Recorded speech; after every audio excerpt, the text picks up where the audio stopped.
मानस में वर्णन नहीं है, लेकिन हमने संतों के मुख से सुना है कि जब सुमित्रा के भवन से बाहर निकल रहे थे लक्ष्मण जी, तो मन में सोच रहे थे कि उर्मिला जी से मिलूं कि न मिलूं।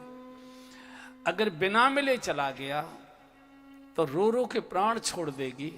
14 वर्ष के बाद जब मैं वापस लौट कर आऊंगा, उर्मिला जीवित नहीं मिलेगी। और अगर मिलकर जाता हूं तो साथ जाने की जिद करेगी, तर्क देगी कि जब जानकी जी अपने पति की सेवा में साथ जा सकती हैं, तो मैं अपनी पति की सेवा में क्यों नहीं साथ जा सकती। साथ लेकर जाया नहीं जा सकता और छोड़कर चला गया तो जीवित पा नहीं सकता। शास्त्र की भाषा में लक्ष्मण जी धर्म है, और कभी कभी धर्म भी संकट में फंस जाया करता है। आज लक्ष्मण धर्म संकट में आ गए। बिना बताए गया तो जीवित नहीं मिलेगी, और बताकर जाऊंगा तो दहाड़ मार मार कर रोएगी। और रोती हुई स्त्री को कोई भी पुरुष कितना भी पत्थर हृदय हो, माताओं की आंखों के आंसू में वज्र को गलाने की ताकत होती है। माताओं की वाणी तो पुरुष को विकृत कर देती है, लेकिन माताओं के आंसू विकृत यानी गिरे हुए पुरुष को भी सुधार दिया करते। माताओं के आंखों के आंसू में बहुत ताकत हुआ करती है। धर्म संकट में आ गए। इधर घटना ये हुई कि जो सेवा में आई थी उर्मिला जी की एक सेविका, तो वो समाचार लेकर आई थी कि आज भगवान का राजतिलक होने वाला है। भगवान का राजतिलक होने वाला, तो इसने आकर सूचना दी कि भगवान का राजतिलक होने वाला है, तो बड़ी प्रसन्न थी। फिर थोड़ी देर में दूसरी आई, उसने समाचार दिया कि नहीं नहीं वो बदल गया, घंटे घड़ियाल बजना बंद हो गए और वनवास का निर्णय हो गया और प्रभु वन को जा रहे हैं जानकी जी के साथ। और मैं सुनकर आई हूँ कि आर्यपुत्र लक्ष्मण जी भी जा रहे हैं। जब उर्मिला जी ने सुना कि आर्यपुत्र लक्ष्मण जी भी जा रहे हैं भगवान के साथ, इतनी गदगद हो गई। मेरे सुहाग का इतना बड़ा सौभाग्य कि मेरे सुहाग प्रभु की सेवा में, ओहो, बिना मिले तो नहीं जाएंगे, जरूर मिलने आएंगे। आरती उतारूंगी, तिलक लगाऊंगी, चरणों में शीश झुककर प्रणाम कर आशीर्वाद शुभकामनाएं दूंगी, और पिताजी को पत्र लिखकर भेजूंगी, पिताजी हमारा जीवन धन्य धन्य हो गया, सुहाग धन्य धन्य हो गया, मेरे सुहाग को प्रभु के चरणों की सेवा मिली है। इतने गदगद हैं, आएंगे जरूर, बिना मिले तो नहीं जाएंगे। लक्ष्मण जी घबरा रहे हैं कि अगर मिलने गया और रोना शुरू कर दिया तो मैं उसे छोड़कर नहीं जा सकता।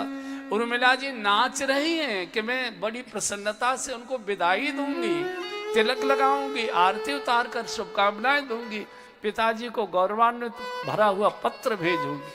और आज वही श्रृंगार किया है जो विवाह के समय वही साड़ी गुलाबी रंग की धारण की हुई है, वही पूरा का पूरा श्रृंगार प्रतीक्षा कर रही थी। डरते डरते लक्ष्मण जी ने द्वार खटखटाया। आज सेविका ने द्वार नहीं खोला, दौड़कर जाकर उर्मिला जी ने द्वार खोला। और जैसे ही द्वार खोला और लक्ष्मण जी ने सजी धजी उर्मिला जी को देखा, निगाह नीचे को कर दी। निगाह, चूंकि आंखों में आंसू है, पूछ सकती है इस समय तो नृत्य का समय, इस समय प्रभु का राजतिलक महोत्सव होने जा रहा है, आप रो क्यों रहे? और अगर मैं घटना बताऊंगा तो बस मुश्किल हो जाएगी। लेकिन उर्मिला जी समझ गई पतिदेव संकोच में है, और पत्नी कहते ही उसको है जो पति को संकोच से निकाले। दोनों हाथों से कंधा पकड़ लिया। आर्यपुत्र सामने देखिए, घबराइए मत। वीरों की परीक्षा संकट के समय हुआ करती है। सामने देखिए। आपको शायद ये भय लग रहा होगा कि मुझे घटना की जानकारी नहीं है, मुझे घटना की पूरी जानकारी है। प्रभु 14 वर्ष के लिए जानकी जी के साथ वन को जा रहे हैं और आप भी जा रहे हैं, ये मुझे जानकारी है। और आपके मन में ये भय है कि मैं साथ जाने की जिद करूंगी, इस भय को निकाल दीजिए। जिद तो बहुत बड़ी बात होती है। मैं अपने मन में इच्छा भी नहीं करूंगी कि आप मुझे अपने साथ ले जाइए। मैं सामान्य बाप की गोद में नहीं खेली, मैं योगी राज जनक की बिटिया हूं, मैं योगी की गोद में खेली हूं, किसी भोगी पिता की गोद में नहीं खेली है। लक्ष्मण जी का मन करता है कि उर्मिले तेरे चरणों में सिर रखकर मैं रो लूं पहले, तूने मुझे गिरने से बचाना। और पत्नी कहते ही उसको है जो पति का पतन न होने दे, इसी को पत्नी कहते हैं। जो पति को गिरने न दे। माताओं के आंखों के आंसुओं में वज्र को गलाने की ताकत होती है। अपनी लाल साड़ी के पल्ले से जैसे रोते माँ के आंसू, जो रोते बच्चे के आंसू माँ पहुंचती है, ऐसे उर्मिला जी ने अपने पल्ले से आंसू पहुंचा। अरे पुत्र मत रोइए, रोइए मत, ये तो गौरवान्वित करने वाला हमारे लिए दिव्य क्षण प्रकट हुए, कोई पुण्य हमारे माता पिता के प्रकट हुए कि मेरा सुहाग प्रभु की सेवा में जा रहा है। अंदर दौड़ कर गई हैं।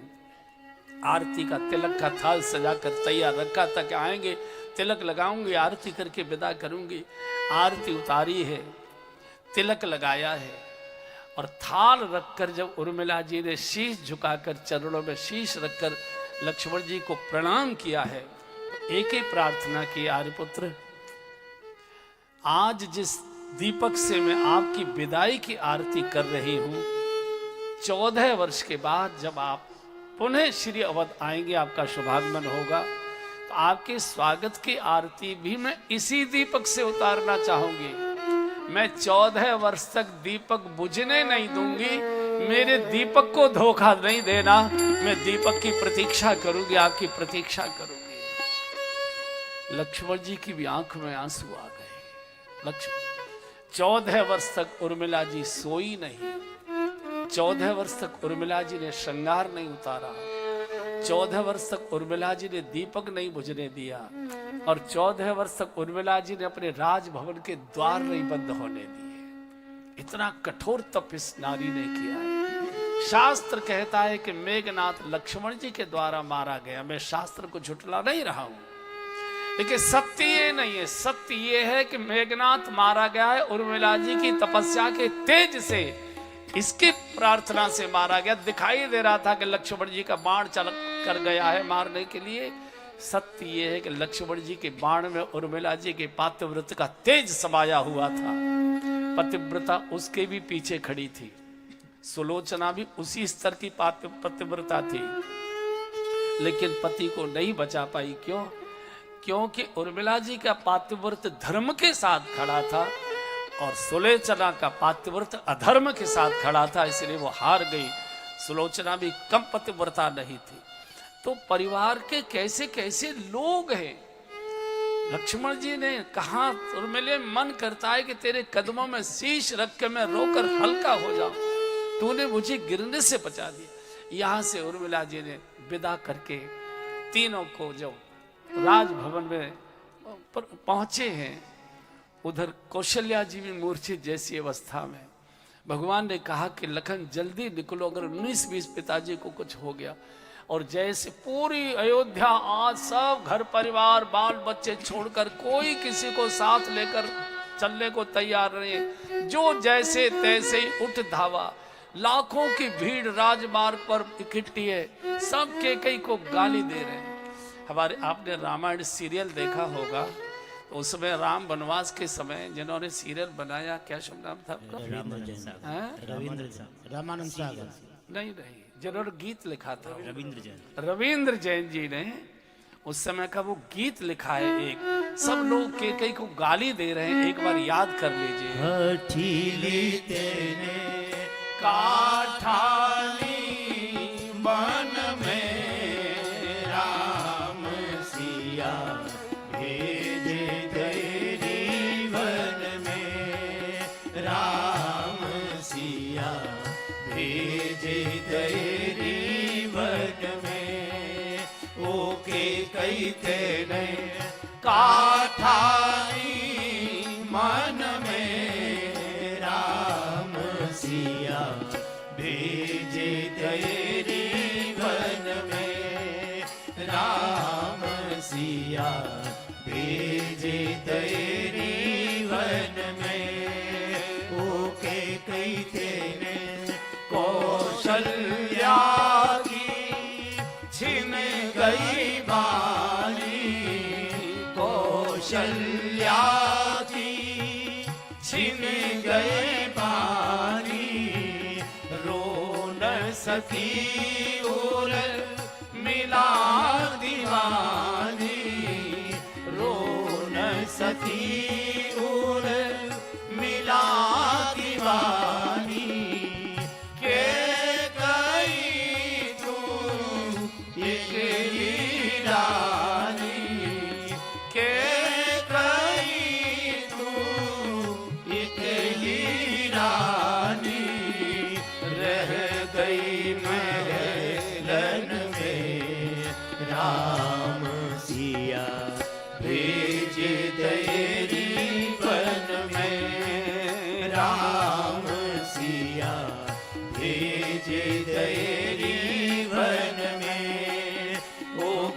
कई तेने काठानी मन में राम सिया भेज दैरी वन में राम सिया भेज दैरी। पूरी अयोध्या, हम नहीं अयोध्या में रहेंगे, जहां राम होंगे हम। भगवान बहुत समझाते, कोई रुकने को तैयार नहीं।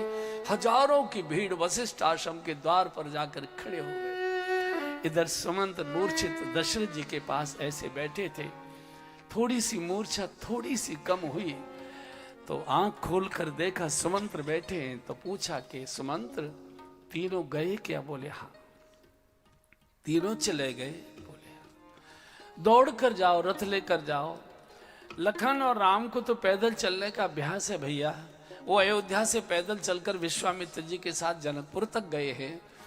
सीता ने कभी धरती पर पैर नहीं रखा। सियन दीन पग अवन कठोरा, पलंग पीठ तज गोद हिडोरा।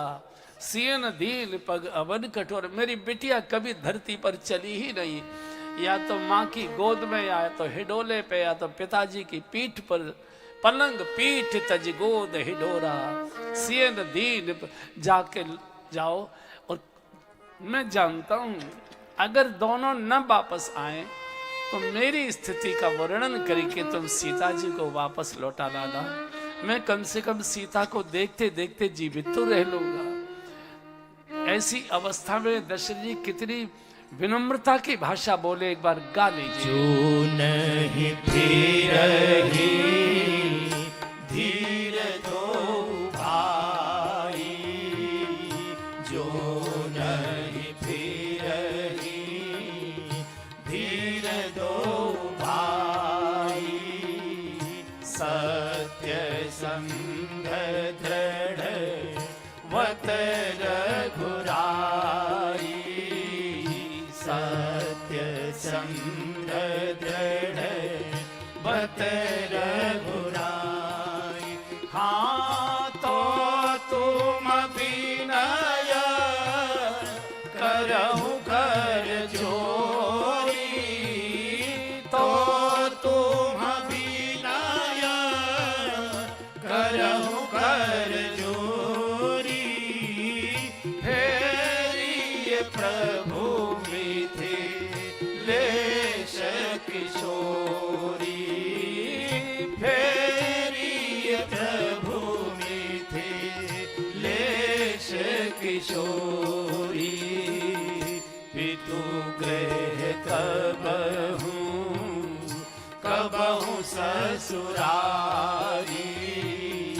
पितु गृह कबहू कबहू ससुरारी। हाँ रहे हो जहाँ रुचि होई तुम्हारी, रहे हो जहाँ रुचि होई तुम्हारी। पितु गृह कबहू कबहू ससुरारी, पितु गृह कबहू कबहू ससुरारी।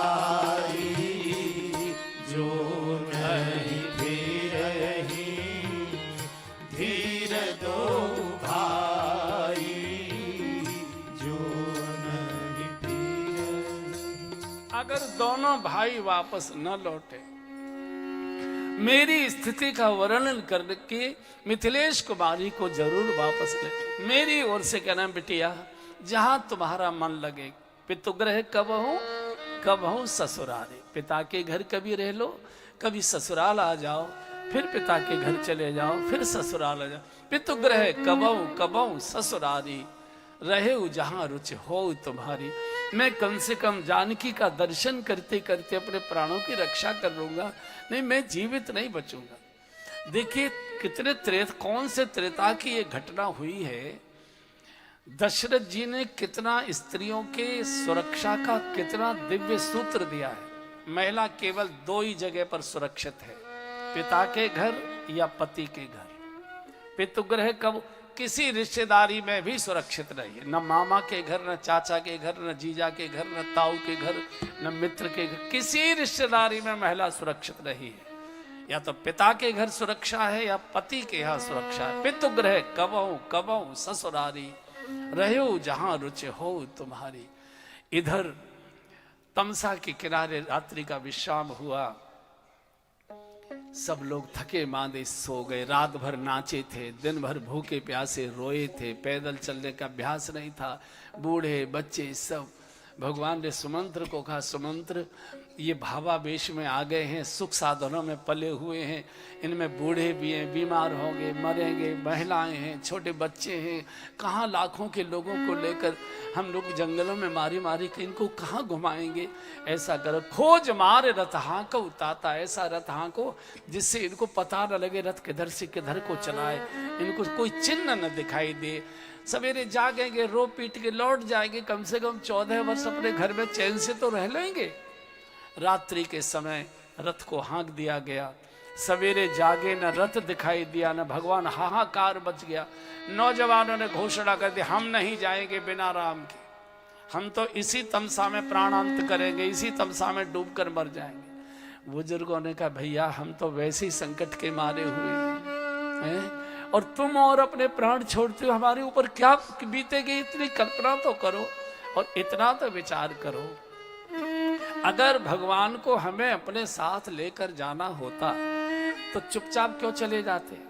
वे चुपचाप गए हैं, इसका अर्थ है भगवान हमको साथ लेकर जाना नहीं चाहते।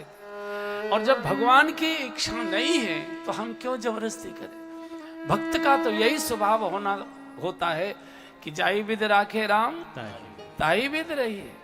तो जब भगवान की इच्छा नहीं और हमारे इतने पुण्य नहीं थे कि हम भगवान के साथ चलते, रोते रोते सब नागरिक अयोध्या वापस लौटे हैं। यहाँ से रथ शंगवेरपुर गंगा के किनारे पहुंच गया। यहाँ का चौधरी गोह, इसकी नलेहाल थी अयोध्या में। इसको पता लगा, किसी ने जाके बताया कि अयोध्या नरेश महाराज दशरथ के पुत्र श्री राम लखन अपनी पत्नी जानकी जी के साथ इस समय गंगा के किनारे हैं, रथ खड़ा हुआ है। तो गोह दौड़ कर आता है, साष्टांग प्रणाम किया। भगवान ने पूछा, गोह कैसे हो? बोले, प्रभु अब आपने कुशलता पूछ ली, अब मुझसे बड़ा कोई कुशल दुनिया में है ही नहीं। बड़ी कृपा की प्रभु। बहुत पुरानी बचपन की ननिहाल में छोटे छोटे बच्चे जब खेलते हैं तो राजा रंग को कोई नहीं होता है। ये तो अहंकार थोड़ा 14-15 वर्ष की उम्र के बाद बढ़ता है कि ये मेरे नौकर का बेटा है और मैं मालिक का बेटा हूँ। लेकिन बचपन में तो सभी आपस में खेलते कूदते हैं। बहुत देर तक यही बातें होती रही। तो गोह ने कहा, प्रभु आप यहाँ तक आ ही गए हैं, मेरी एक प्रार्थना है। बोलो। बोले, मेरे नगर में पधारिए, श्री चरणों से मेरे नगर को पवित्र कर दीजिए। लक्ष्मण जी मन मन में मुस्कुराने लगे। अच्छा, ये जो व्यंग की हंसी होती है ना, ये पता लग जाती है, माताओं की तो पता लग ही जाती है। माताएं जब व्यंग में हंसती है तो आपने देखा होगा, या तो साड़ी का पल्ला दांतों में दबाए हंसेंगी, या तो रूमाल दांतों में दबाए हंसेंगी, वो व्यंग की हंसी होती है। तो गोह ने देख लिया कि लक्ष्मण जी मेरी बात पर हंस रहे। तो पूछा, गोह ने पूछा कि लखन जी आपको लगता है मेरी बात पर हंस रहे? बोले, यार हंसना स्वाभाविक है, तेरा तो गांव भी नहीं है, ये तो छोटा सा माजरा है झोपड़ियों का, और तू कह रहा कि मेरे नगर में पधारिए। नगर तो अयोध्या है, नगर तो काशी है, नगर तो प्रयाग है। तो गोह ने कहा, लक्ष्मण जी बुरा मत मानिए, अब अयोध्या नगर नहीं है, अयोध्या गांव हो चुका है। और मेरा गांव गांव नहीं है, मेरा गांव महानगर हो चुका है। बोले, तेरे गांव को महानगर की किसने मान्यता दे दी? बोले, सुमित्रा माँ ने। सुमित्रा माँ ने? सुमित्रा माँ ने क्या मान्यता दे? बोले, जब चले थे कल सुमित्रा माँ ने क्या कहा था? लखन अवध तहां जहां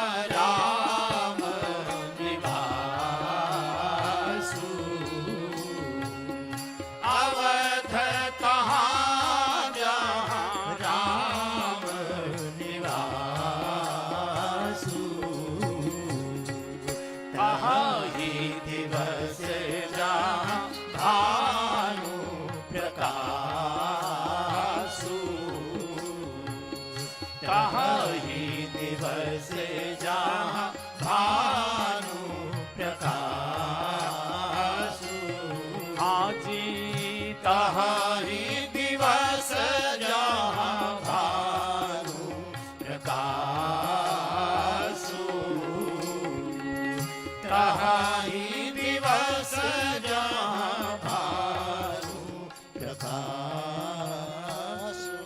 सुमित्रा माँ ने क्या कहा था, लखन ये अयोध्या नहीं है, अवध कहाँ, बोले जहाँ राम निवास करेंगे। इस समय राम मेरे गांव में है, ये महानगर हो चुका है।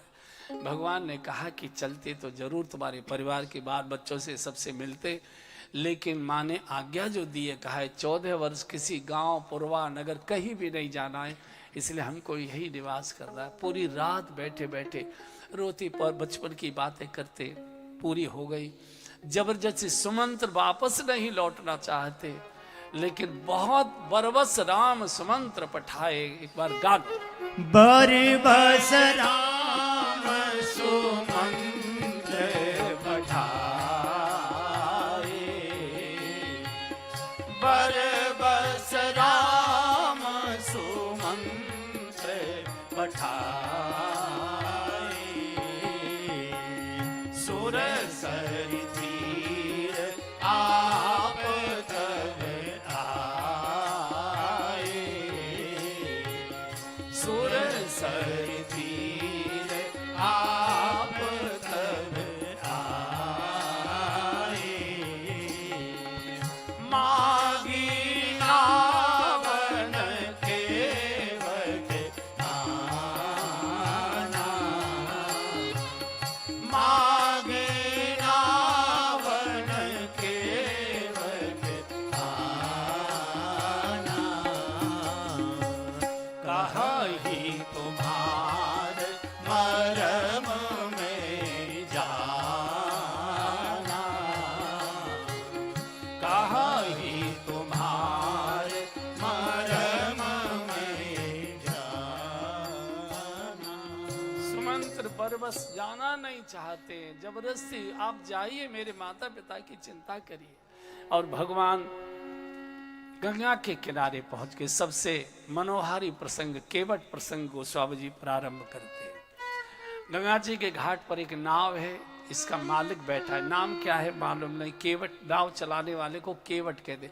कोई भी नाम होगा गांव के व्यक्ति का तो ऐसे झगड़ुआ गड़ुआ ऐसे ही नाम होते बेचारों के, बढ़िया बढ़िया नाम तो है फरीदाबाद वालों के होते हैं, जो बिना सिंह लगे नाम रखा ही नहीं जाता है, चाहे सिंह है चाहे नहीं है, लेकिन सिंह है सब।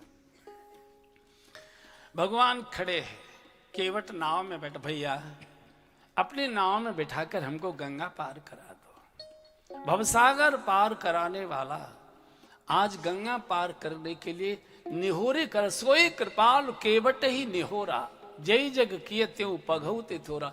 3 कदमों से जिन्होंने ब्रह्मांड नाप लिया हो, वो गंगा पार नहीं कर पा रहा है। क्यों?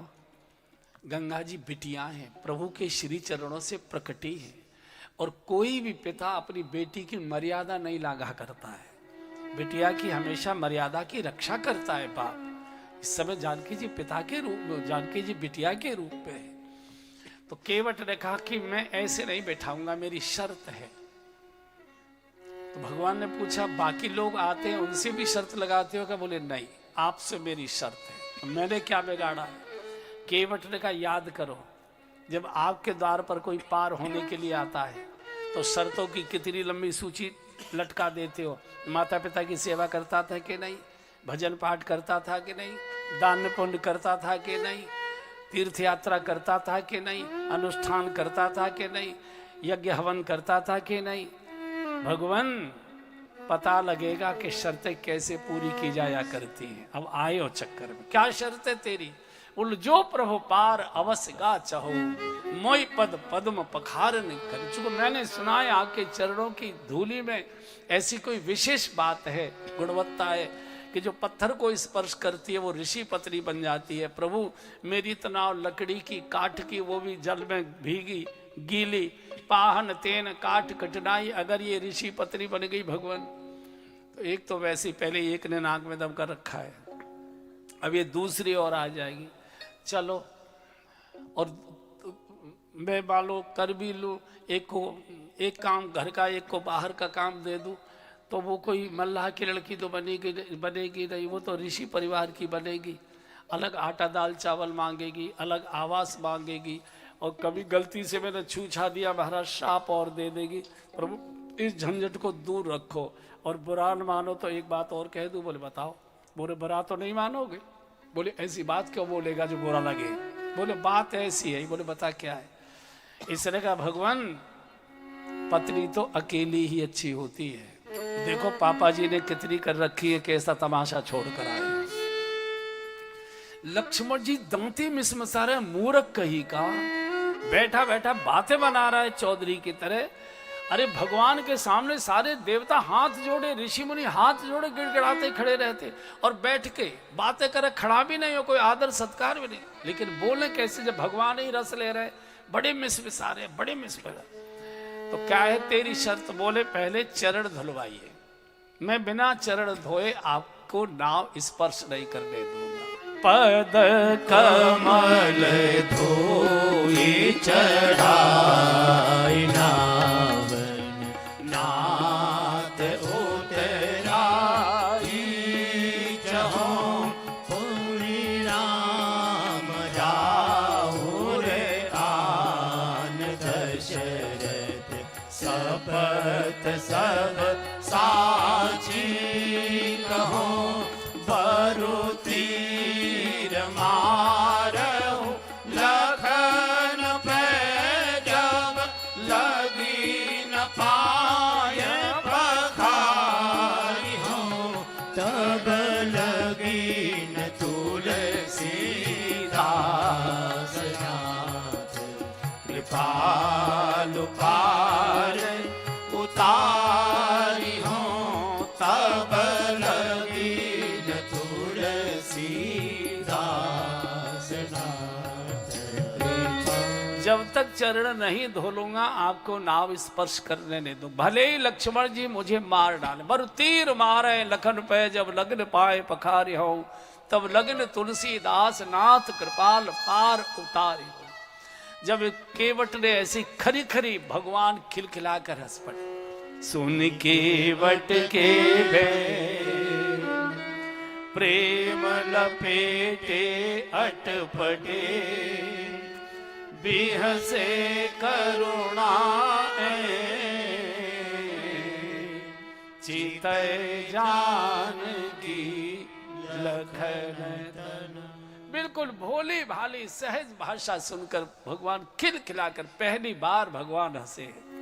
भगवान कभी खुलकर नहीं हंसते, हमेशा मन में मुस्काते। मन मुस्काए राम सिर नावे, मन मुस्काए राम सिर नावे, भृगुपति बकहि कुठार उठाए, रघुपति बकहि कुठार उठाए, मन मुस्काए राम सिर नावे, मन मुस्काए राम सिर नावे। भगवान हमेशा मुस्कुराते हैं, केवल हल्की स्माइल देते हैं। पहली बार खिलखिलाकर दांत खोल के, दांत फाड़ कर हंसना। जैसे छोटे बच्चे की तुतली भाषा सुनकर जब बूढ़े दादाजी जब खिलखिलाकर हंसते हैं तो पूरी गुफा दिखाई दे जाती है ना। एक भी उस गुफा में एक भी तिनका नहीं होता है, एक भी दांत कहाँ होता है बूढ़ा। तो ऐसे सुन के बटके बैन पे प्रेम लपेटे अटपटे, बेहसे करुणा ऐन चितय जानकी लखन तल। जानकी जो लक्ष्मण जी को देखकर, तुम क्यों नहीं हंसते भाई, तुम भी हंसो। लेकिन ये तो भिनमिरा रहे हैं, ये तो लक्ष्मण जी तो भिनमिरा रहे हैं और भगवान आनंद ले रहे हैं। तो भगवान ने कहा कि अच्छा सोई कर जय तब नाव न जाए, तू वही कर जिससे तेरी नाव न जाए। केवट ने कहा बिना पढ़ा लिखा हूं, बिना पढ़ा लिखा हूं, सोई वोई कुछ नहीं जानता, सीधे कहो जल ला और चरण धो। भगवान को सीधे कहना पड़ गया। बेग आने जल पाए पखारू, बेग आने जल पाए पखारू, बेग आने जल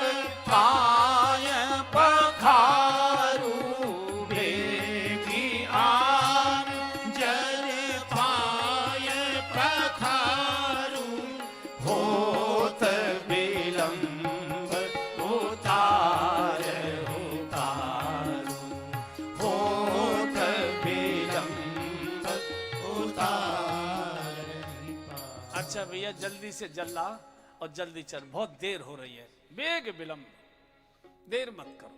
उतरा और गांव की ओर जाने लगा। लक्ष्मण जी ने कहा प्रभु अच्छा खोपड़ी पर आपने इसे चढ़ा लिया है, गंगा जी इधर हैं और ये इधर जा रहा है, इसे पूछो तो इधर कहां जा रहा है। भगवान ने केवट को, केवट जरा वापस लौटो। हाँ प्रभु क्या बात है, इधर कहां जा रहे हो, गंगा जी तो इधर है। तो केवट ने कहा भगवान मैंने बिना पढ़ा लिखा तो हूं, लेकिन कभी कभी फरीदाबाद के उस कॉलेज में जाकर मैंने कथा सुनी, तो मैंने वहां सुना कि कोई भी धार्मिक अनुष्ठान करना हो तो कभी अकेले नहीं करना चाहिए, मुन्नू की मम्मी जरूर साथ में चाहिए, धर्म पत्नी जरूर साथ में चाहिए। तो मैं मुन्नू की मम्मी को लेने जा रहा हूं, तब तक आप इंतजार करिए। लक्ष्मण का प्रभु हो गया काम, अब खड़े रहो। क्यों? बोले मुन्नू की मम्मी घर में होगी कि किट्टी पार्टी में गई होगी। अच्छा महिलाओं को भी मालूम रहता पति कब लौटने वाले, उससे पहले ही आ जाती हैं घूम घाम के, वो बड़ी होशियार होती है। बोले भैया अब तो फंस गए, अब तो जो ये जितना कराए उतना ही कम है, प्रभु प्रतीक्षा कर रहे। ये दौड़ा दौड़ा घर गया, पत्नी साड़ी बांध रही थी। बोले तुम कैसे आ गए? अरे पगली जल्दी चल, क्योंकि इसको तो मालूम था शाम को 6 बजे लौटेंगे और ये तो पहुंच गई 9 बजे पहुंच गया। वो साड़ी बांध के तैयारी हो कर रही थी, जल्दी चल भाग्य खुल गए। क्या हुआ? प्रभु श्री राम आए हैं, चरण धोने का सौभाग्य मिला, जल्दी चल। रोने लगी, कैसे अभागे भगवान ने हमको कितना गरीब बनाया है। भगवान के चरण तो सुवर्ण पात्र में धोए जाते हैं, रजत पात्र में धोए जाते हैं, ताम्र पात्र में धोए जाते हैं, मेरे घर में तो एक भी नहीं है, कैसे चरण धो? बोले पगली अगर सुवर्ण के, रजत के, चांदी के, तांबे के होते भी तो भी हम उसमें नहीं धोते, हम तो अपने लकड़ी के कठौते में धोएंगे जिसमें तू आटा मलती है। लकड़ी का कठौता भगवान के चरणामृत को सोख लेगा, पी लेगा, और जब तू भोजन बनाया करेगी, आटा मला करेगी, तो नित्य भगवान के चरणामृत का प्रसाद हमको पाने को मिलेगा भोजन के रूप में। और घर से पान कठौता भर ले, आप घर से कठौते में पानी भर ला। भगवान का केवट यार कमाल है, गंगा जल यहाँ है, तू घर से पानी क्यों भर लाया? केवट ने कहा महाराज ये गंगा किसी काम की नहीं, हमारी किसी काम की नहीं। मैंने सुना है कि कोई 400 कोस दूर से गंगा जी को और मुख करके गंगा जी की जय बोल दे, वो भी पाप से मुक्त हो जाता है। पक्षी भी उड़कर गंगा पार कर दे, अगला जन्म उसका भी मनुष्य का हो जाता है। लेकिन हमारी सारी जिंदगी, हमारे पुरखों की सारी जिंदगी पूरा गंगा जी में ही चली गई। दिन रात हम गंगा जी में ही रहते, लेकिन फिर भी अछूत के अछूत है महाराज। हमारे हाथ का छुआ कोई न खाना चाहता है, न पीना चाहता है। ये ब्रह्म कमंडल की गंगा तो हमारा उद्धार नहीं कर पाई। आज एक केवट के कठौते से नई गंगा प्रकट करूंगा जो मेरे समाज का उद्धार करेगी। महाराज आइए, और एक हाथ में कठौता लेकर दीजिए। और प्रभु ने जैसे ही दाहिना चरण दिया और अति आनंद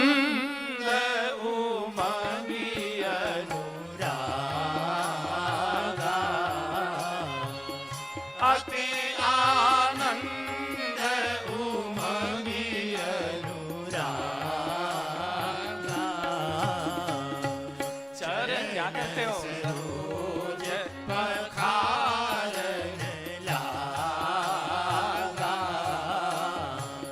चरण सरोज पखारन लागा। हाजी चरण सरोज पखारन लागा। चरण सरोज पखारन लागा। आनंद में झूम रहा है प्रभु, एक चरण से खड़े और झूम झूम के रगड़ के प्रभु के चरण धो रहा है। तो जब ये डगमगाने लगा, झूमने लगा, तो भगवान डगमगाने लगे, चूंकि एक चरण से खड़े थे। तो भगवान बोले केवट यार क्या करता है, ठीक से धो। अरे बोले मैं तो ठीक से धो रहा हूं। कहां ठीक से धो रहे, हम गिर जाएंगे। और जैसे ही भगवान ने कहा गिर जाएंगे, केवट वो गिर क्यों जाओगे, सीधे खड़े हो। अरे यार तूने लक्ष्मण जैसे को तो सीधा कर दिया, काल को तो तूने सीधा कर दिया, भले आदमी और क्या सीधे हो। अब तू एक हाथ से कठौता उठाए हुए, एक पैर से हमको खड़ा कर रखा है और झूम रहा है, तो झूम झूम को पैर धो रहा है। तो जब तू झूमता है तो कठौता झूमता है, कठौता झूमता है तो हम झूमते हैं। अब तो गिर जाएंगे, इसमें गलत क्या कह रहे हैं? बोला अच्छा गिरने का डर लग रहा, ऐसा करो दोनों हाथों से मेरा सिर कस के पकड़ लो, फिर नहीं गिरे। यहाँ जो गांव की माताएं बैठी होगी वो जानती है, जब माताएं बच्चे के पैर धोती है तो बालक दोनों हाथों से सिर पकड़कर खड़ा हो जाता है कि मैं गिर न जाऊं। और भगवान ने जैसे सिर पकड़ा तो दो मोती जैसे गरम गरम आंसू भगवान के नेत्रों से, खोपड़ी तो घुटी रहती है गांव के लोगों की, तो खोपड़ी पर गिरे। तो केवट ने पूछा रो क्यों रहे हो? मैं कोई जोर से तो रगड़ नहीं रहा हूं, रो क्यों रहे हो?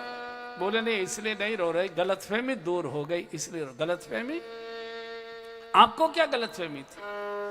बोले आज तक हमको ये गलतफहमी थी कि सबको गिरने से हम बचाया करते हैं, लेकिन आज तूने हमको गिरने से बचा लिया, सहारा दे दिया, अपना के सिर पकड़ लो, गलतफहमी दूर हो गई। इस प्रसंग को शंकर जी पार्वती जी को कैलाश में बैठकर सुना रहे थे। देवी सुकुल धन्य उमा सुन, और जगत पूज्य सुपुनी,